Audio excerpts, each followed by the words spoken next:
So I was just wandering around in the matrix here, and I looked over, and I noticed that macro 1 is still set the way it was when I found this preset. Looks like it modulates the speed of the LFO.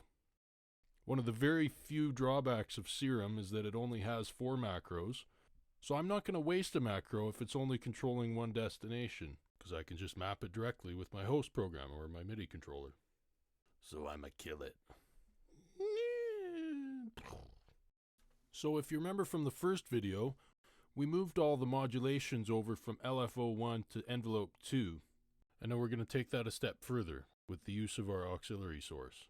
So we're going to find the mappings we made earlier, and we're going to set the aux source to velocity for each one of envelope 2's mappings.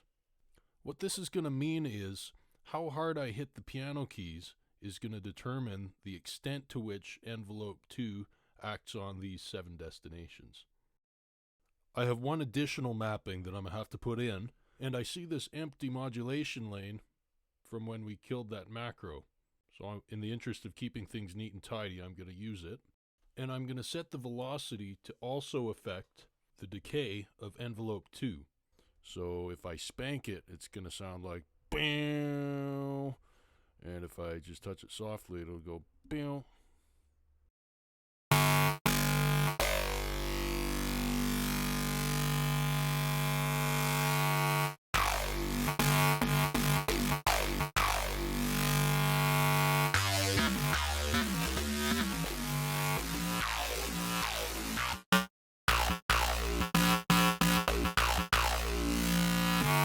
So there you can hear there's a pretty significant difference between when I really hammer on the keys and when I just touch them softly. You couldn't even really hear the modulations happen when I hit it softly. And that's just how I like it. So where are we at with this preset? Well, we got an LFO that thinks it's an envelope. We got an envelope.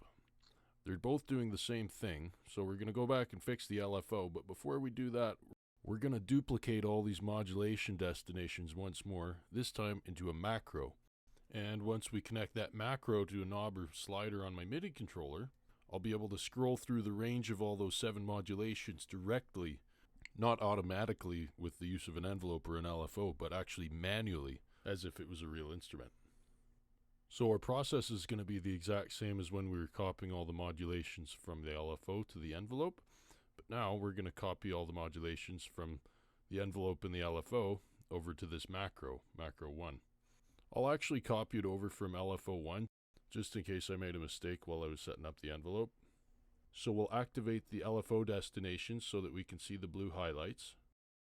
And now, just like before, we'll drag and drop the macro onto all those same destinations and then adjust all the depths so that when we move macro 1, it'll modulate my preset in the exact same way that the envelope and the LFO were modulating it. And I'm going to rename the macro, call it direct. Now, alternatively, we could have copied all those modulations over right from within the matrix here and ended up with the same result. The only difference being we would have been digging through lists to find the modulation destinations rather than working visually using the user interface. You can pick which method works best for you.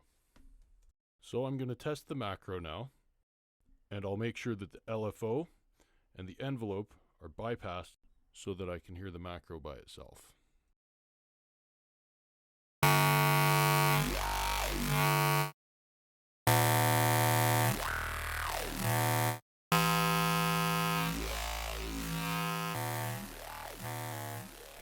And at this point I'm pretty happy. It sounded nice and dirty, nice and gnarly.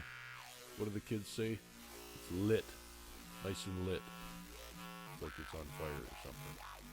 So keep watching, and in the next video we're going to bring back the LFO and the envelope, at which point we'll have 3 different ways to control this monster.